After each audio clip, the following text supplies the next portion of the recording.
April 1942, somewhere over the South Pacific. The sky is clear, almost peaceful. Sunlight glints off the canopy as the American fighter levels out at altitude, engine humming steadily. Below him, endless blue ocean. Ahead, nothing. Then the radio crackles. Enemy aircraft, multiple contacts, high.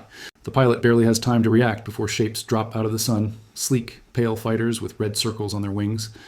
Japanese Zeros, fast, coordinated, confident. Within seconds, the fight turns desperate. The American pilot pulls hard on the stick, trying to turn inside the attackers. The aircraft shudders, bleeding speed. His opponent does not.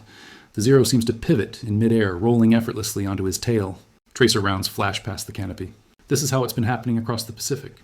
Again, and again, and again. Early in the war, Allied pilots believe they are facing something close to unbeatable. The Mitsubishi A6M Zero can outturn almost anything the Americans have. It climbs faster. It feels lighter, more agile, almost alive in the hands of an experienced pilot. Dogfights end quickly, and usually badly. In after-action reports, the same words appear over and over. Enemy fighter demonstrated superior maneuverability. Pilots are warned to stay alert, to stay disciplined, but no one can explain how to win. Because the Zero isn't just winning fights. It's dictating how those fights happen. Japanese doctrine is built around the turning engagement. Tight circles, close in combat, a contest of precision and nerve. And in 1942, the Zero is designed perfectly for it. What American pilots don't yet realize is that this dominance comes at a cost hidden inside the Zero's design, one that only becomes visible when a pilot refuses to fight the way the Zero wants him to. And that realization will not come from theory. It will come from someone making a mistake and surviving it. By the summer of 1942, the Zero has earned a reputation that borders on myth. Pilots talk about it the way sailors talk about storms, with a mix of respect and dread. In ready rooms, from Guadalcanal to Port Moresby, the advice is blunt. Don't get into a turning fight. The problem is, no one can agree on what to do instead, because the Zero's dominance feels absolute. But inside Japanese design offices years earlier, that dominance was never meant to be magic. It was engineering, focused, deliberate, and uncompromising. The Mitsubishi A6M Zero was built for range and maneuverability above all else. Japan needed a fighter that could escort bombers across vast stretches of ocean, fight aggressively at the end of those journeys, and return home. Every kilogram mattered. Every ounce saved meant more fuel, more reach, more combat time. So designers stripped weight wherever they could.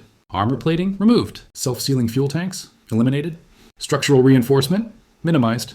What remained was an aircraft that felt almost weightless in the air. In combat, that translated into breathtaking agility. The Zero could turn tighter than any American fighter it faced in 1941 and early 1942. It could climb steeply without complaint. At low speeds, it remained controllable when heavier Allied aircraft began to stall and shudder. To Japanese pilots, it felt like an extension of their own bodies. To American pilots encountering it for the first time, it felt unfair. What they couldn't see, what no one explained in early briefings, was what those sacrifices had taken away. The Zero was fragile. It could not absorb punishment. It could not dive at extreme speed without risking structural failure.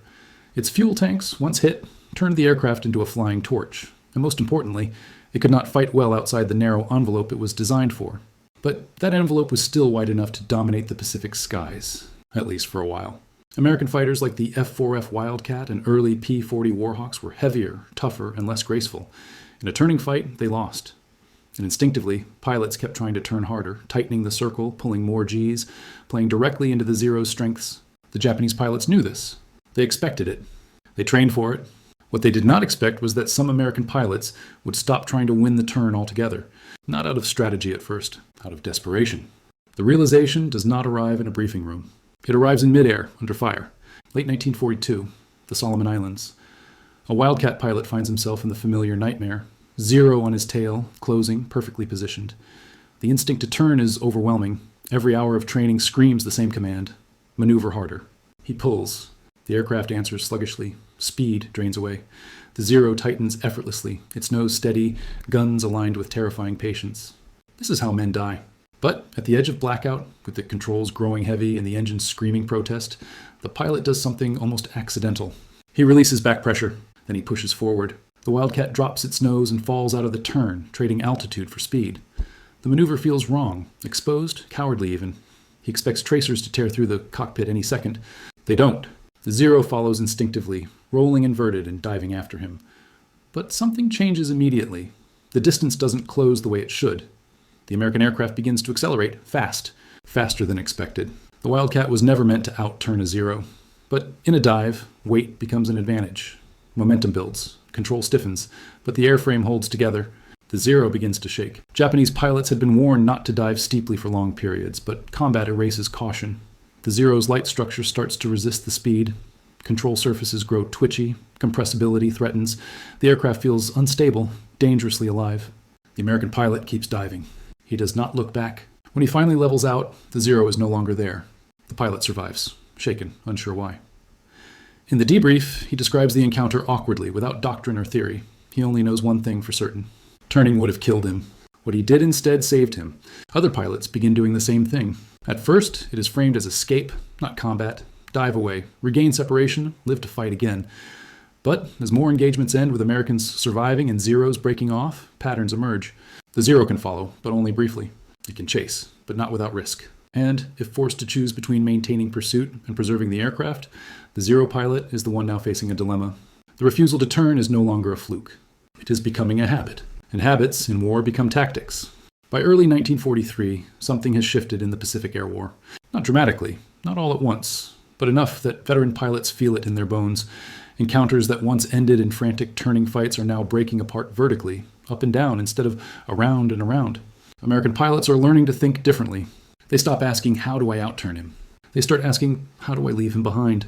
The answer is speed. Heavier fighters like the F-4F Wildcat, the P-40 Warhawk, and later the F-6F Hellcat and F-4U Corsair were never designed to dance in tight circles. They were built to dive fast, absorb punishment, and retain energy. What once felt like a disadvantage is reinterpreted as a weapon. The tactic takes shape naturally. Attack from above. Fire in a high-speed pass. Do not turn. Dive away. Climb back to altitude. Repeat.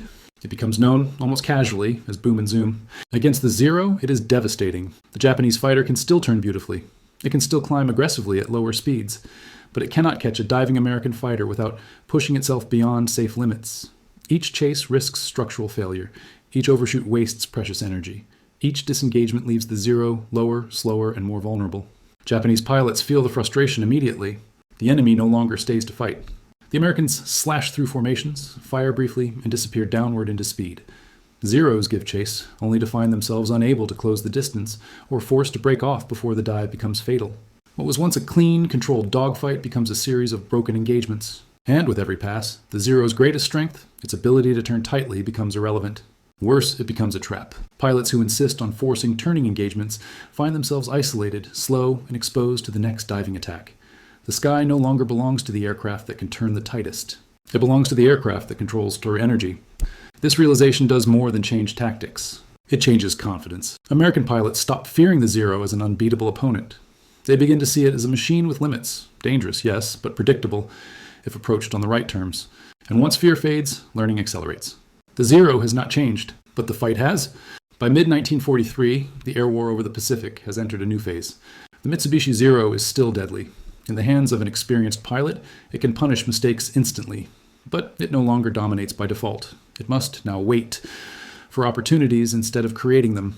And waiting is dangerous. Japanese pilots begin encountering a pattern they don't like and can't easily break. American fighters appear suddenly from above, strike once, and vanish downward in a blur of speed. The Zeros roll and turn instinctively, searching for a turning fight that never materializes. When they chase, the consequences are immediate. The Zero accelerates poorly in prolonged dives. Control surfaces stiffen. Airframes begin to vibrate. Pilots feel the aircraft protesting, sometimes violently. Some pull out too late. Others lose control entirely. A few never recover. Combat reports quietly change tone. Where early documents praised maneuverability and agility, later reports include warnings. Avoid extended dives. Do not pursue diving enemy aircraft. Maintain altitude advantage. But doctrine cannot erase instinct. In the heat of combat, pilots still turn, still chase, still try to bring guns to bear the way they were trained to. And every time they do, they gamble with physics their aircraft was never designed to fight. Meanwhile, American aircraft grow even better suited to the new style of combat. The F-6F Hellcat arrives in numbers, fast, heavily armed, brutally strong. The F-4U Corsair follows, able to dive faster than almost anything in the sky. These fighters are not graceful. They are relentless. They absorb damage. They retain energy. They climb back to altitude after each attack, resetting the fight on their own terms. Against them, the Zero's lack of armor and self-sealing fuel tanks becomes lethal. A single hit can ignite the aircraft. A brief burst can end a veteran pilot's war in seconds. Japanese pilots begin avoiding engagement unless conditions are perfect. That too is a shift. The Zero has gone from hunter to cautious interceptor. Its greatest advantage, the turning fight, now exists only if the enemy agrees to participate, and increasingly the enemy does not. The Zero was never bad. It was simply designed for a war that no longer existed. And once American pilots understood that, the outcome of the air war was no longer in doubt. By late 1943, the change is no longer subtle. American squadrons entering combat now arrive with expectations. Not hopes, not guesses, but rules shaped by hard experience. New pilots are warned early, sometimes bluntly, sometimes quietly, by men who have already buried friends. Do not turn with a Zero. Do not chase blindly. Fight in the vertical. These are no longer lessons learned after surviving a mistake. They are taught before the mistake can be made. Training flights begin to emphasize energy management. Instructors demonstrate diving attacks and immediate disengagements. Young pilots are drilled to resist the urge to stay in the fight once guns have fired. The hardest lesson to learn is also the most important. Winning does not require staying. American doctrine does not formally name the Zero as the reason for this shift, but everyone knows. The Japanese fighter has become the measuring stick against which tactics are tested. If a maneuver exposes a pilot to a turning engagement, it is rejected. If it preserves speed and altitude, it is encouraged. The Zero, meanwhile, is trapped by its own identity. Japanese industry cannot easily redesign the aircraft without sacrificing the very qualities that made it successful. Newer models add modest protection, but each improvement erodes performance. Pilots notice the difference immediately. The aircraft no longer feels the same. The edge dulls. And yet, even as the Zero loses its dominance, it continues to teach its enemies. The Americans do not simply defeat it, they learn from it.